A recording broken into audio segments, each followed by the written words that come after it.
Sabata rakanaka mbeu yedenga. Toda kutenda Mwari vatisanganisa manheru ano.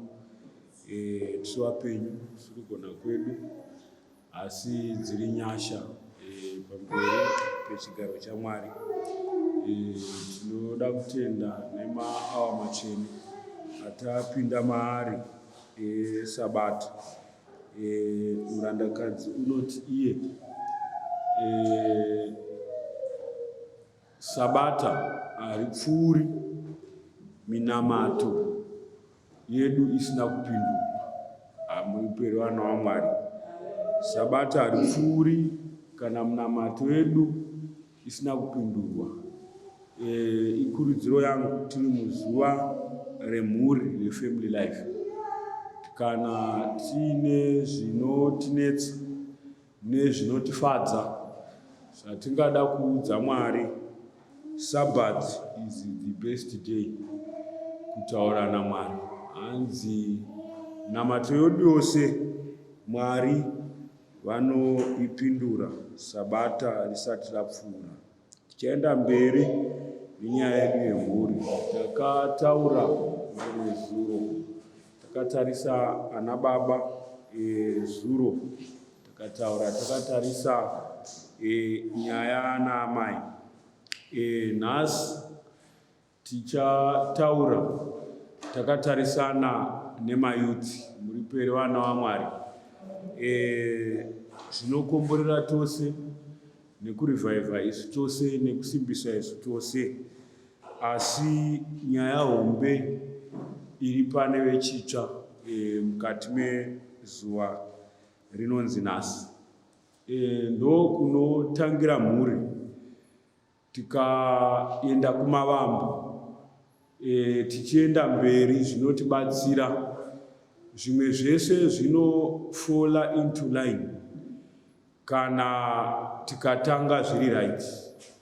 Zvema-extended families nezvimwe zvose, even zveWhisper, Mwari vachitibatsira tikanzwisisa principle, zvimwe zvese hazvitinetsi. Saka regai tisapedze nguva. Genesis chapter 2 Elder vachativhurira. Tinongotangira kumavambo, muri peri vana vaMwari. Zvese zvatingadzidza madoctrines ose ari muna Genesis chapter 1, chapter 2, chapter 3. All our fundamental beliefs, 28 fundamental beliefs, ndi Genesis 1, 2 na 3. Zvese zvatingataura nezvazvo tinongodzoka kumavambo aGenesis. Mwari vakaisa hwaro kubva nyika ichisikwa, muri peri vanhu vaMwari, chivi chisati chapinda, chivi chichipinda. Saka Genesis chapter 1 nechapter 2, tikapinda muchapter 3 tichienda kusvika kuna Revelation, tinongodzoka futi kuna Genesis chapter 1 nechapter 2. Muri peri vana vaMwari. Saka dai Mwari vatiitira zvakanaka. Tiri kutaura nemayuthi mukati mezuva ranhasi. Tiri kutaura nevatsva mukati mezuva ranhasi. Regai nditaure kuti nyika yatiri kurarama iri kuda mayuthi. Muri peri vana vaMwari.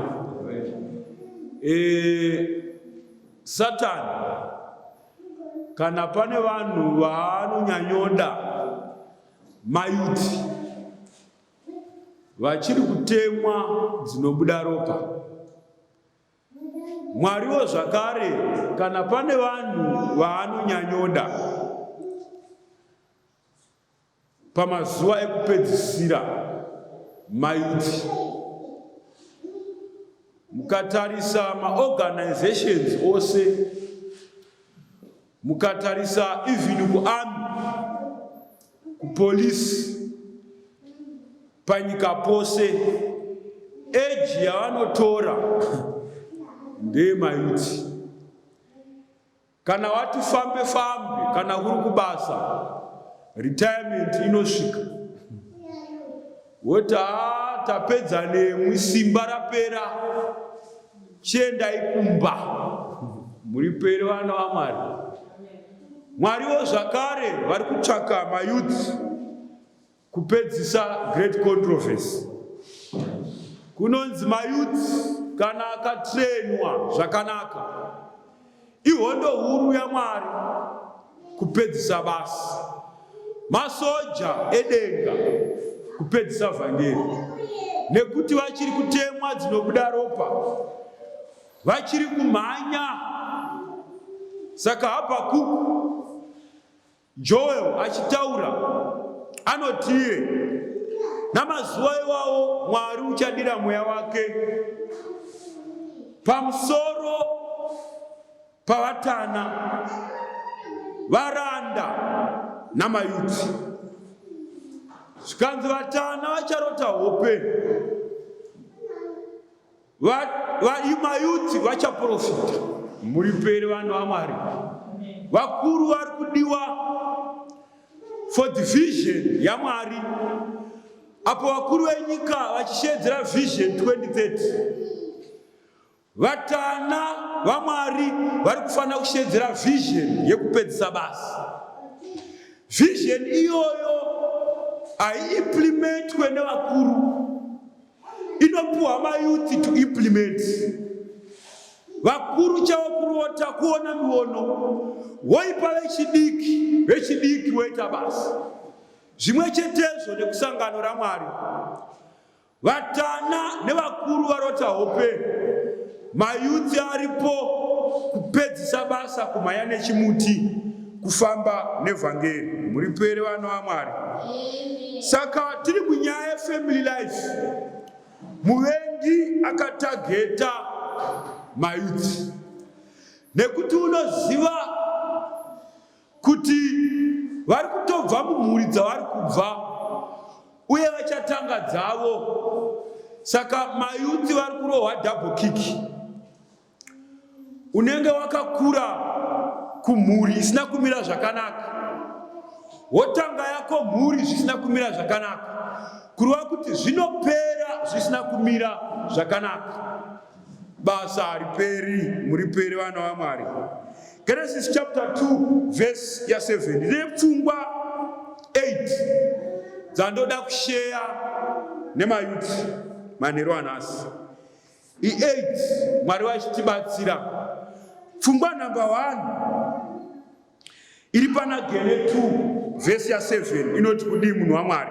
Jehovha Mwari akaumba munhu neguva refu. Jehovha Mwari akaumba Adamu ari kunzi munhu neguruva rechinai refu. Akafuridzira mweya woupenyu mumhino dzake. Munhu akava mweya mupenyu.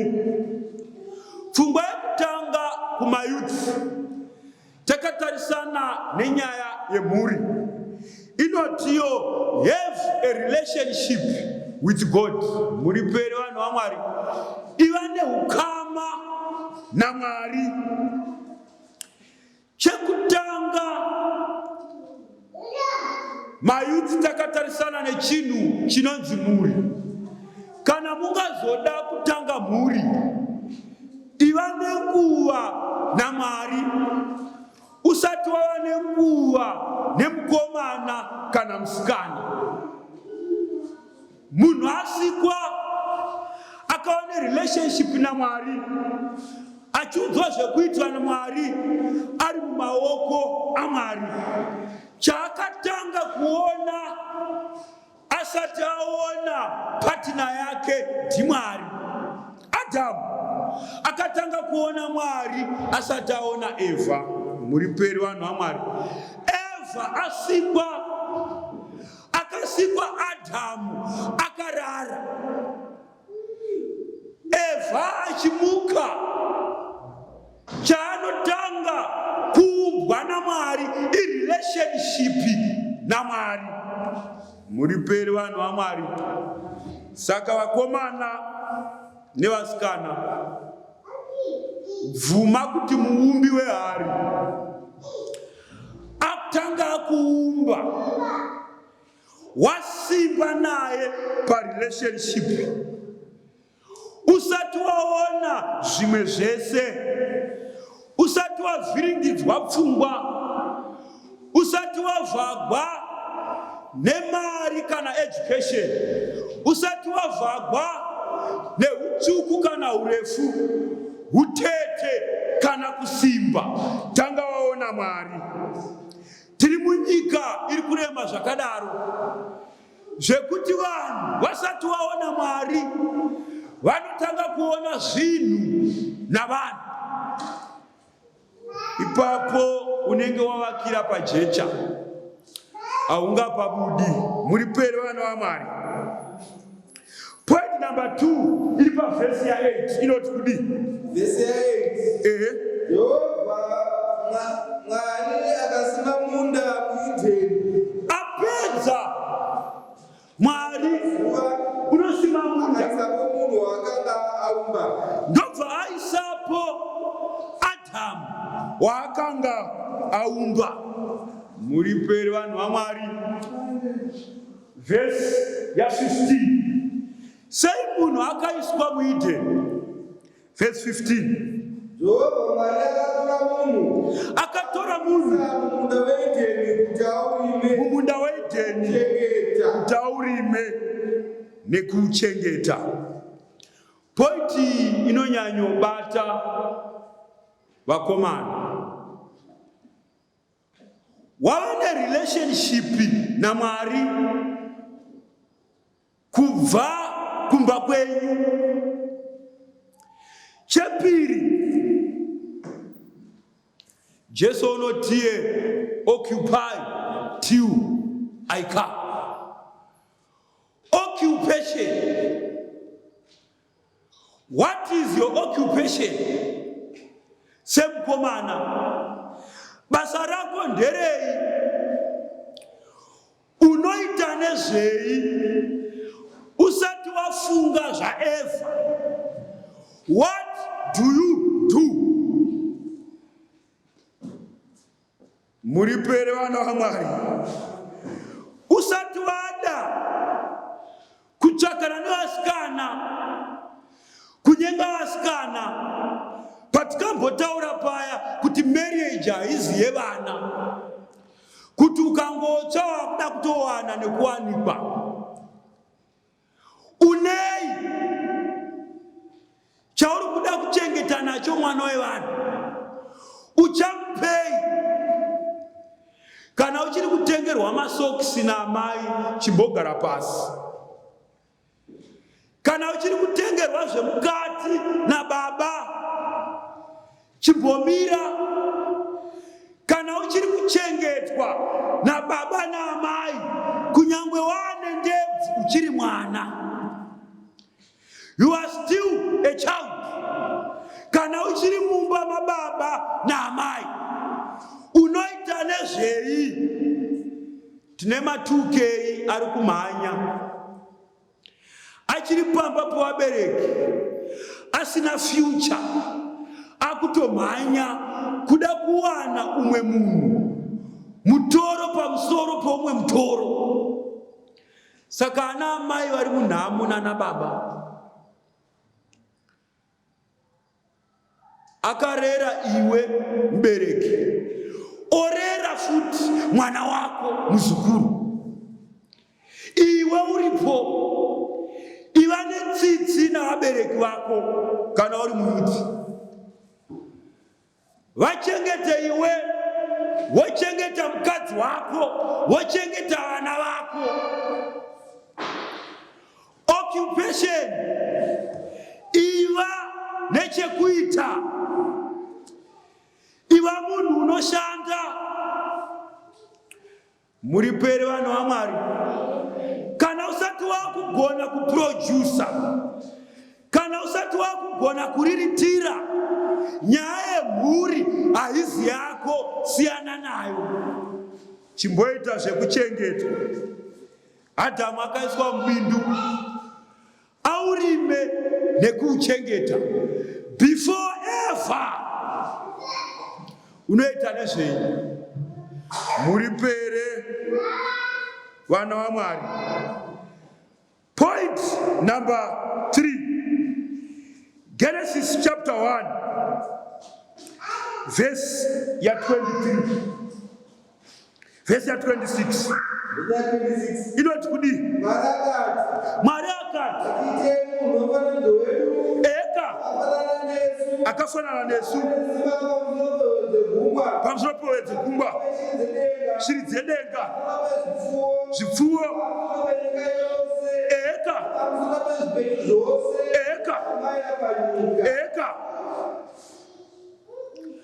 ngabate ushe pairi. Point number 3 kumayouth inotiyo be independent. Muri pere vana vaMwari, chimwe chiri kunetsa mukati memhuri, vanhu vari kuroora vasati vava nerusununguko rwakakwana, kana kurogwa vasati vava nerusununguko rwakakwana, rwekuti zvimwe zvinhu zvemumba mavo zvinodhidhemainwa namai kana kuti nababa vekwaakaberekwa. Muri pere vanhu vaMwari. Saka uchaona kuti marriage yemunhu inokontrolwa navamwene, nahambuya kana kuti vatezvana. Why? Munhu haasati ava independent, haasati ava queen or king, haasati asununguka, anoudzigwa zvose zvekuita. Anotoudzigwa kunzi maane gore machata, hatisati taona mwana. Kuita sekunge mwana anobva kumunhu, icho chiri chipo chinobva kuna Mwari. Anopushwa nekuvakaimba mhuri nezviri kubva kuvanhu. Nemhaka iyi, nekuti vari kutaura ndo vane power yemari, ndo vanokontrola, nekuti akaroora but achiri kukumbira kuvabereki, achiri kuombera kuvabereki. No independent. Verse 24 munhu waMwari, chapter 2 verse 24. Part 24. Naizvozvo munhu anofanira kusiya baba vake namai vake, Unofana kusiya takaitaura pfungwa, onamatira kumukadzi wake. Muri pere vanhu vaMwari. Family life mayuti muchiitanga, takataura pfungwa tikati siyai zvinhu zvavabereki. Muri pere vanhu vaMwari, musakanga muvabereki vanochengetwa nemi, but imi sunungukai mutange zvenyu. Muri pere vana vaMwari. Saka dzimba zhinji dziri kunetsa, nyaya yeshuga iri kutonetsa mumba. Muri pere vanhu vaMwari. Nyaya yepoto iri kutonetsa, kuti anoibika ndeumwe, anoipakura ndeumwe. Panotoita hondo yekuti unonyima, haadi hama dzangu, haadi kundiona. Be independent. Muri pere vana vaMwari, mayouth. Saka usati wafunga nezvechinhu ichi, point number 1 ngaigadziriswe, point number 2 ngaigadziriswe, point number 3 ngaigadziriswe. Mwari vachitibatsira. Point number 4, Genesis 24 verse ya 10. Tinoidzidza kubva kuna Abrahama baba vekutenda vanopupurirwa neBhaibheri, our father of faith, vanoita sei baba Abraham? 24 dzagene vhesi ya 10. Muranda akatora makamera negumi pamakamera atenzi wake, akaenda ane nhumbi dzose dzakanaka dzatenzi wake. Mirai, makamera 10, nhumbi dzakanaka, majasi ana vatezvana, hembe nemachira ana vamwene. Fambai munhu waMwari. Akasimuka akaenda kundoni yakuguta raNahori. Eka akapfugamisa makamera panze. Mira henyu munhu waMwari, mira henyu. Endai kuna Hosea chapter 3 verse 1. Isaka otorerwa mukadzi Isaac nababa Abrahama vachisenza pamwe. Mukadzi haana kungonotogwa mahara. Ndo background ye point number 2 ne point number 3. Muri peri vanhu vamwe ndo reason nemakaenda kuti pa point number 4 panoda lobola rovora. Muri peri vanhu vaMwari. Point number 4 inotiyo rovora kana kuroorwa. Hamuna kundiwa. Vasikana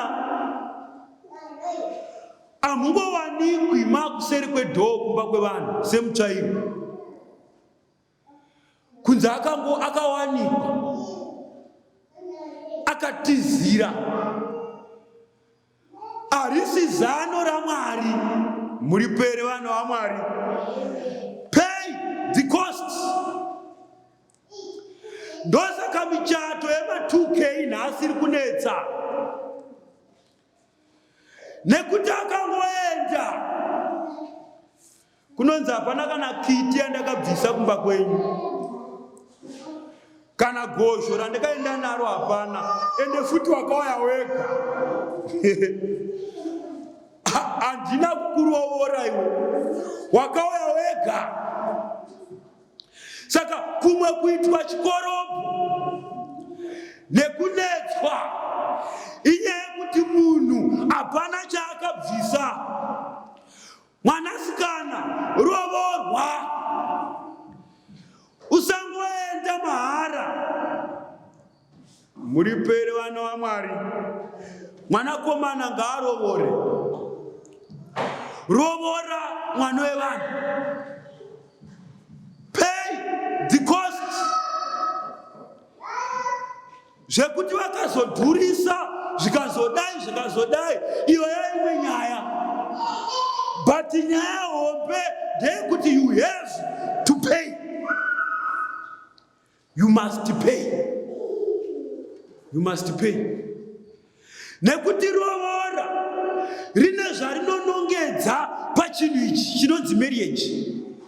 Nokuti chinonzi chakavanzika ichi chikuru. Ndinotaura zvaKristu nezvekereke.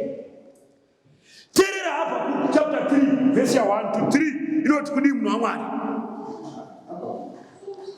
Sorry, Hosea chapter 3 verse 1 to 2 inoti kudi. Jehovah unoti kuna Hosea chiendazve unoda mukadzi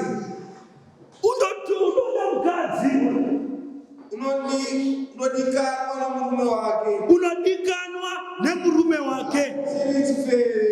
Sezvinoda Jehovha, vana vaIsraeri kunyange vachitsaukira kuna vamwe vaMwari vachida mapundu amazambiringa. Saka Mwari panapo vanotaura nechirahwe. chemukadzi wavo anova chechi, nekuti mukadzi wavo anga kuenda kune vamwe varume achivanamata nekuda kwekuzvikurya. Saka nekuda kwaizvozvo Mwari vanoti kuna Hosea, demonstrate love yandinayo nechechi. Saka famba munomani vhesi ya 2. Naizvozvo namasirivheri ane 10 ndakamutenga mukadzi uyu, nehomeri yekari, ndakamuroora nehomeri hake, namasirivheri nehomeri yebhari. Muri peyano vaMwari, God paid lobola for the church. Jesus paid the cost for the bride. Akabhadhara neropa rake pamuchinjikwa. He paid the cost. Jesu hana kungotora church kunyangari akaisika, but yapanduka yaenda mumaoko aSatani. Jesu akauya akairovorazve. Saka tiri vaMwari by 2, by creation and by redemption. Muri peri vanhu vaMwari, atisika ndobva atirorazve, ndobva atibhadhara neropa rake pamuchinjikwa. Jesus paid the price. Zvikanzi ataura izvozvo akati ndinoda kuva wangu. Unofana kundimirira mazuva mazhinji, haufani kupata uve murume mukadzi woumwe murume. Jesu akabhadhara chechi, arovora, akadzokera kudenga, akati mukadzi wangu chechi, wait for me, I paid the price, I'm coming to take you home. Muri pere vanhu vaMwari. Saka mukomana chakavanzika ichi chikuru, vaEfeso 5:32, ndinotaura zvaKristu nezvekereke. Kana tiri kutaura chirahwe chemuchato, tiri kutaura zvaJesu nechechi. Saka kana mukomana uchida kuteedzera nzira yaKristu, pay for your bride. Number 1, to show respect to the parents. Number 2, to show love to your bride. Zvinovasikana vanhasi, you are too cheap and too desperate to the extent yekuti unongoenda mahara, kungotogwa mahara. Ndosaka michato yanhasi iri kunetsa. Hurumende iri kutiyo, you can be recognized semukadzi nemurume kunyange usina kuroorwa, but kwete pamberi paMwari. 1 Samuel chapter 18 verse 25. Roora muri peri vana vaMwari, pay for the price. Roora chapter 18 verse 25. Jacob kwaLabhani wakashanda 14 years achitema ugariro. Zvaiitirwe izvi kare kana usina mari. Zvaiitirwa kuti izvo uprove kuti kana watora mwana wavanhu uchagona kumuchengeta here nekumuriritira here. You must prove kuti you are a man enough to take care for the child, for the bride. Muri pere vana vaMwari. Roora 18 verse 25. Eka Sauro akati pana David. Eka mambo hataki kuverwa zvikanzi David usarora zvako, handitsvaki kuti uroore.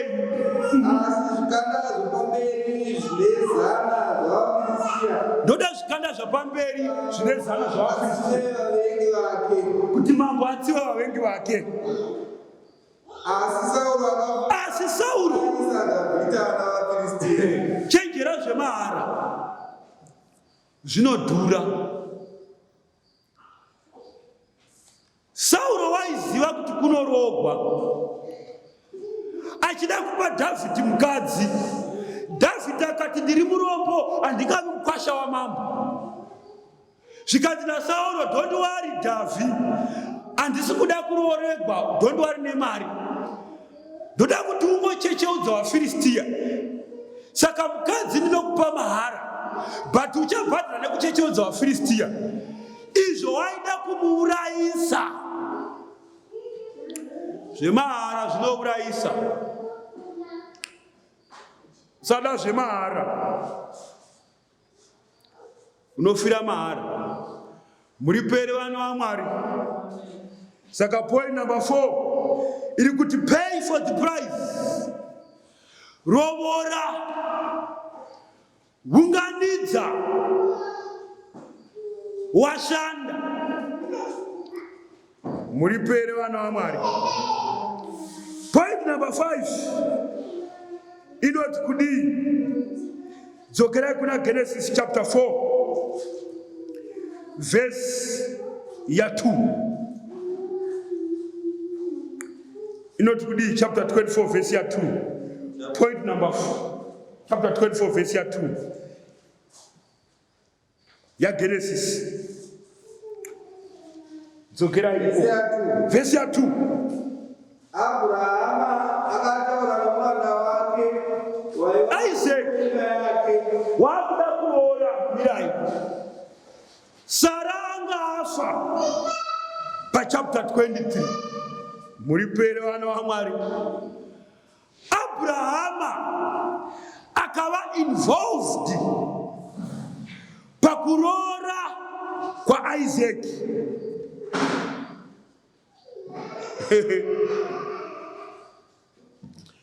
Sata enda ipapo, enda munogara pa verse ya 66. Sata enda ipapo, mai waiti vanotiwo hakuna munhu anofana kungopiwa mukadzi nekuti is just a good man or muparidzi or munhu waMwari. Muripere vanhu vaMwari. Anofana kubhadhara the cost. Tereva komana. Aupiwi mudzimai nekuti waita zvamazundi. Waita zvezundi, uri kufana kushandazve kuti uroore. Hamuna kuiwa nyaya. Muripere vanhu vaMwari. Pay for the price to show your capability. Muripere vanhu vaMwari. Saka pa point number 5 anziku Abrahama baba vakava involved pakuroora pa Isaac. Point number 5 inoti kudii? Inotiyo involve your parents. Muripere vanhu vaMwari. Let the parents help you. Waita pako matukei mukati mezuva ranhasi. Mayuti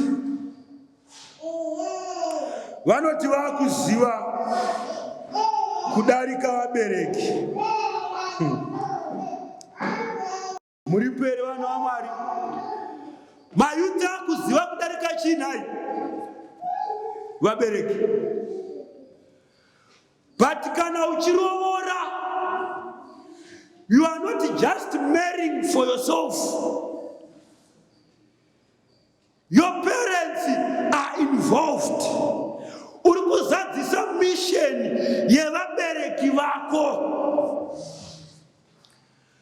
Vana vaAbrahama vaifana kuzadzisa misheni ya Abrahama.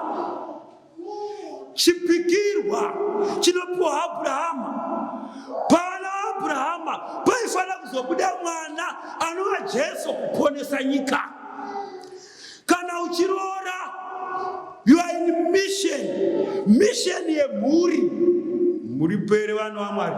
Saka vabereki vari involved pachinhu ichi. Nekuti chinhu ichi chine seed yedu. Chinhu ichi chine vision yedu. Chinhu ichi. Saka hungorovori tisingazive kuti unororepi, uchirorani. Muri pere vana vaMwari. My youth, your parents must be involved. Ukaona uri mukomana kana kuti musikana, uine mukomana kana kuti musikana asingazikanwi kumba kwenyu, uri mbavha. Amuna undiwa. Adventist hope murandakadzi anotiwo kudheta mwana wevanhu mubereki wake asingazvizivi, uri mbavha. Uri mbavha ei, uri kuba nguva dzevabereki. Kutaimira mwana wevanhu zvinoitwa nemahedheni. Muchionana kuchibhorani, muchionana kumashops, mwana atumwa kumashopsi, oba nguva yemubereki achiona iwe you are a thief before God. Ukaona uri mukomana kana kuti musikana, usingadi kuti mukomana wako kana kuti musikana wako azikanwe nababa wako kana kuti mai wako, hausati wava worthy kuva nemukomana kana musikana. Siyana nadzo nyaya idzodzo. Ukaona uchiita mukomana usingadi kuti zvizikanwe nababa kana mai, it's a sign yekuti uchiri mwana, hausati waane zera nezvinhu izvi. Kana waane zera, wamachuwa pazvinhu izvi, mukomana wako usati wabvuma kuti yes, I love you too, unoti iwe tanga wauya kumba. Ndinobvuma kana vabereki vangu vabvumirana nazvo. Munhu wauya kumba ovhetewa namai nababa nevabereki, vangava mbuya kana sekuru, vanokuudza nekungoona chete. Ndosaka vabereki vachifanira kuziva mukomana wako kana musikana wako achisvika pamba, pasina zvakawanda zvataurwa, vachimuona achipinda pagedha, achisvika padhoo, achipinda mumba, neziso bedzi vanopedza kuti iri tsotsi iri kana kuti munhu ari right. Vabereki vakuziva, vakapiwa that wisdom. Vabereki vanotya Mwari vanokuvhetera. But mune nharo matukei, munoita zvekuchikwezvi, zvinoperera ikoko. Muri pere vana vaMwari. Munhu ngauye kumba. Ukaona uchidanana nemunhu pafoni 12 o'clock muchitaura, usingaiti zvechikoro, usingaiti zvepamba, you are a thief.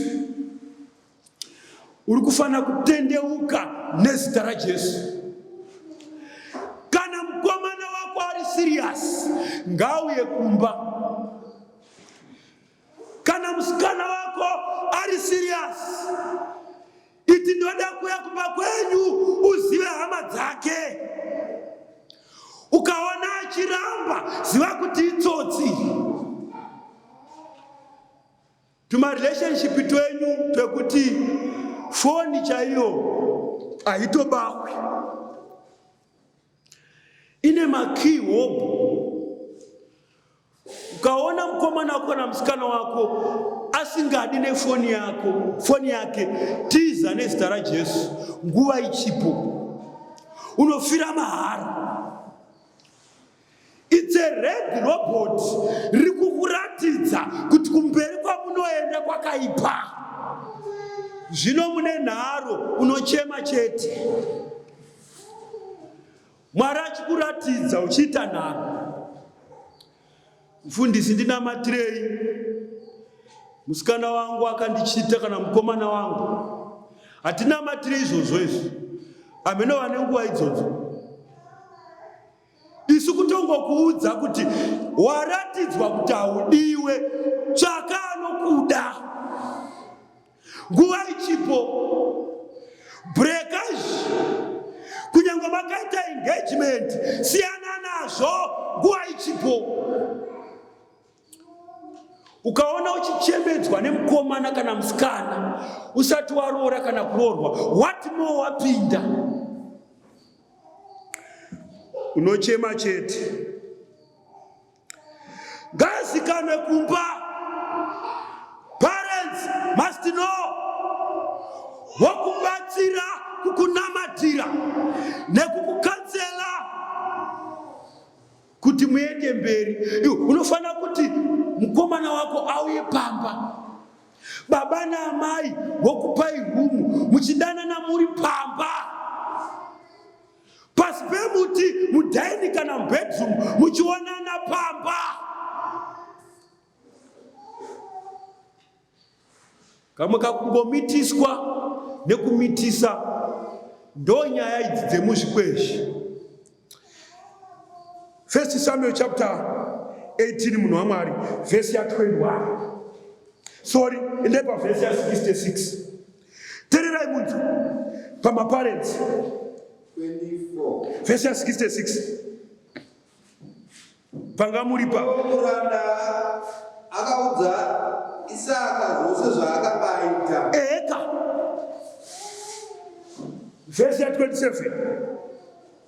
67 nami. 67. Isaka akamwisa mutende ramai vake Sara. Mudzimai akaiswa mutende ramai vake Sara. Akava mukadzi wake. Akawana Rabheka akava mukadzi wake akamuda. Isaka akanyaradzwa shure kwekufa kwaamai vake. Muri pere vana vaMwari. Kana uchida kuwana munyaradzi pakufa kwevabereki vako, pakunetsa kwezvinhu, wana zviri right. Kana uchida kuwana munyaradzi, wana nezhira yaMwari. Asi kana uchida kuwana BP, stress nekuzvisungirira, depression nezvirwere zvimwe zvisingatauriki, tiza nzira yaMwari. That's why your parents must be involved. Wana munyaradzi. Nekuti chinhu ichi chine rufu neupenyu. Chende kuna Samuel wekutanga chapter 18 verse ya 21. Muwe verse ya 21. Verse ya 21. Ipapo Sauro akati, ndichamupa iye ave musungo kwari. Ndichamupa iye siya vanhu naye ave musungo kwari. Ndi David ari kutaura. Pa chapter 17 Sauro unoita jealous kuna David. Vakadzi vaimba kuti Sauro akauraya vakati, asi David auraya vakati. David akata jealous, Sauro akata jealous, akandoda kumuurayisa. But handingamuurayi. Zvikanzi ndomuuraya sei? Zvikanzi regai ndimupe mwana wangu ave mukadzi wake. Zvikanzi achava musungo kwaari. Murume kana mukadzi waunowana anogona kuva munyaradzi kana kuti esnare.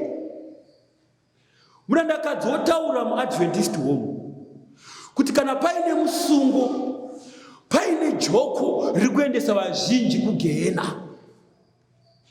marriages. Saka havasi vose vakadzi vari vakadzi, vasikana vari vasikana, vakomana vari vakomana. Imwe misungo yakatumwa naSatani kukuendesa kugera, kuda kutouraya iwe physically and spiritually to die. Tine vakomana vaiparidza, tine vakomana vevafundisi, pavakangowana zvakapera. Tine vasikana vainetsa nevhangeri, vaiti vakaipisa denga raidzika, asi Satani akavapa musungo nekusatenda, nekusanamata, nekusateerera, vakaenda.